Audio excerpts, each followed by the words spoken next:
Hi friends, welcome to wonder days 369. ఈ రోజు video గురు పౌర్ణమి గురించి.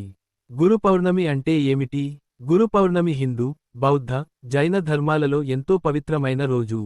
ఇది గురువుకు, ఆచార్యులు, ఉపాధ్యాయులు, జ్ఞానదాతలకు కృతజ్ఞత తెలియజేసే పండుగ. ఆషాఢ్ మాసపు పౌర్ణమి నాడు ఈ పండుగ జరుపుకుంటారు.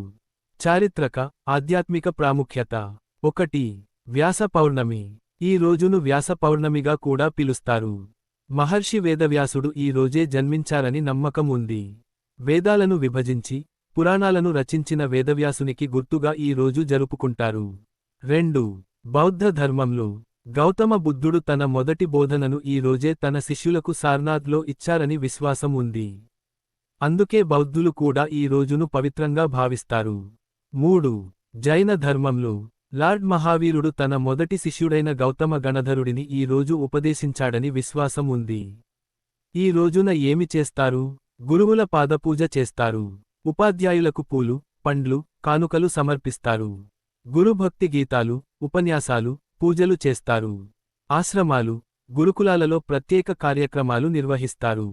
భగవద్గీత, ఉపనిషత్తులు, వేదాలు చదువుతారు. సత్యనారాయణ స్వామి వ్రతం కూడా కొంతమంది చేస్తారు. ఆధ్యాత్మిక భావన. గురు అనేవాడు అజ్ఞానాన్ని తొలగించి జ్ఞానాన్ని ప్రసాదించేవాడు.